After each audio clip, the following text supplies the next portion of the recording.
Hey everyone, Real Comic Stacks, and today ScreenRant brings us an article about how the MCU's biggest mistake is humanizing Thanos in Infinity War.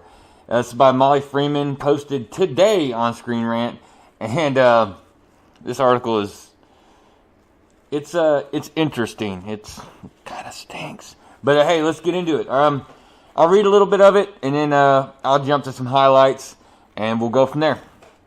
So, the Marvel Cinematic Universe's biggest mistake in 11 years and 21 movies is humanizing Thanos as the villain in Avengers Infinity War. The MCU kicked off more than a decade ago with Iron Man in 2008, and Marvel Studios is geared to release Avengers Endgame, which is blah, blah, blah, blah, blah, concluding the MCU Infinity Saga. First of all, I gotta argue with that first, the biggest mistake. Really? You're gonna go with humanizing Thanos and making him a deep character? Okay, you're crazy. Avengers Infinity War was the beginning of the end, finally introducing a villain who'd only been teased in the MCU previously.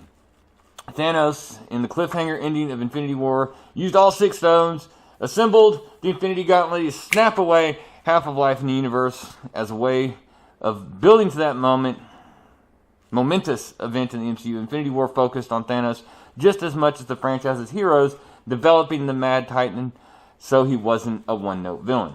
Now, if you go back and look at a bunch of criticism of a bunch of the MCU movies prior to this, the one-note villain has been a problem. It's almost a trope of some of these movies to where the villains have not been enjoyable.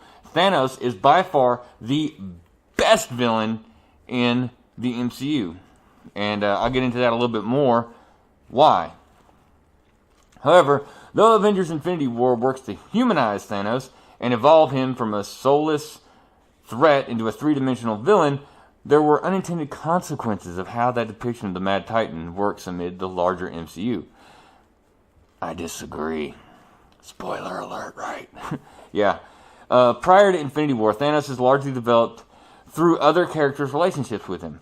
Infinity War, as a manner of speaking, attempts to redeem Thanos. No, it doesn't.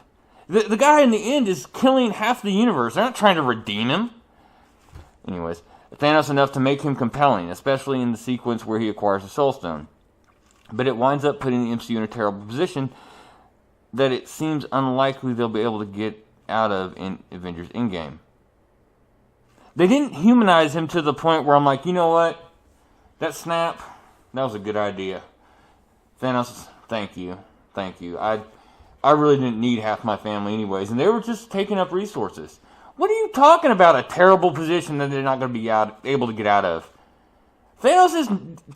Are you one of those hashtag Thanos did nothing wrong people? Because what you're saying comes off as complete lunacy. So humanizing Thanos was the MCU's biggest mistake. That's a different video in itself. The 5 biggest mistakes of the MCU so far. Thanos ain't one of them. The MCU failed to develop Thanos before Infinity War. They didn't need to develop him before Infinity War. Comic book fans, the people that this franchise was actually built on before all the normies piled on, they knew who Thanos was. And when we saw him in Avengers, everybody in the crowd was like, "Oh my gosh, it's Thanos!" It was, yeah, and a bunch of people going, "Who's that? When did?" Sorry about that. Anyways, let me get back to the article. Before making his official debut in the first scene of Avengers Infinity War, which I just mentioned, oh my gosh, it's Thanos, it's awesome! Thanos was largely relegated to post-credit scenes. Yeah. And, he had the scene with Ronan in Guardians of the Galaxy, but even then, there's not much gleaned from this part of the article, so moving on. The majority of Thanos' characterization in the MCU prior to Infinity War is delivered secondhand. Right. From adopted daughters Gamora and Nebula. They both hate him, they want to betray him, and they go to great lengths to make sure Ronan, and by extension Thanos, never get the hands on the Power Stone. And they deliver it to... They try to sell it to the Collector, and they end up taking it to Xandar. And while Nebula switches... Whatever. They also mentions Drax's wife and daughter, where Thanos used Ronan to terrorize Drax's home world. He did that in Infinity War too. Did you forget the scene where he's lining up Gamora's planet, or that city he's at, and he split them in half and he kills half of them? Did you forget about that?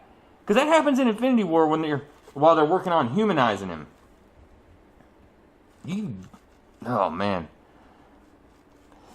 When Guardians of the Galaxy 2 dives deeper into trauma underwent as children of Thanos, the movie reveals Thanos would force the sisters to fight as young girls, and Nebula would lose. They would get a cybernetic enhancement, essentially torturing the young girl. In the film, Nebula reveals she resented Gamora. Yeah. Alright, so why was he doing that? Now, first of all, remember, Thanos is sick. Thanos is disturbed, and he's got a warped vision of everything.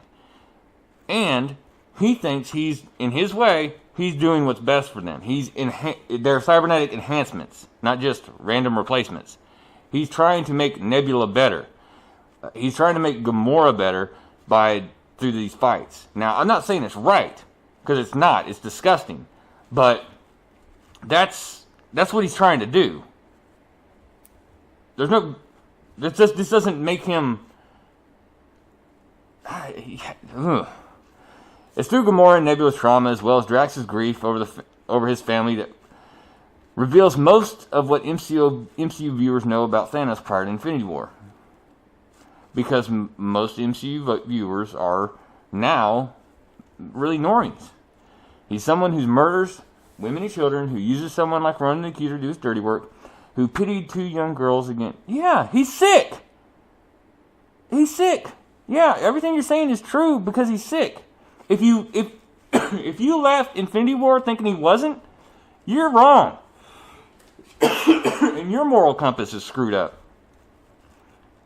Because anytime somebody wiping out half the universe because of lack of resources is wrong. We don't go to, hey, let's go to this country that's their GDP is down, so we got to knock out about 25% of the population. That's not how it works.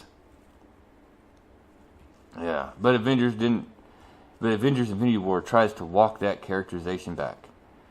No, it didn't!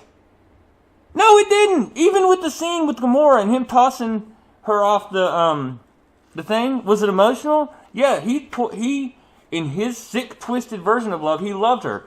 But that still doesn't make it right. So this article... I'm sorry, man. This article is pretty much trash. This person thinks that they humanize what Thanos. I think the problem this person has is that at the end of Infinity War, they thought, well, that makes sense, that you would kill half the people and half of everything in the universe because of lack of resources. That makes sense to me because there's just too many people and global warming, by golly, and the more people, more carbon footprint, and the oceans are going to rise, and we're all going to die. I mean, and then they're like, oh, but he abused those children. Oh my gosh, that's horrible. No, he's sick. Period. Sick. Thanos is messed up. If you didn't realize that, if you didn't know that, bless your heart. Anyways, that's all I got. If you haven't, hit the subscribe button. Me and Groot both would appreciate it. Ain't that right, baby Groot? Oh, it's not a bobblehead. And leave a like. And, of course, leave a comment below. Go check this article out. I'll put the description in the down below. Go check it out. Read it. And tell me what you think about it. Because I think this person is nuttier than a squirrel turd or a raccoon turd. I don't know. That's all I got, guys. Real Comic Stacks. Out.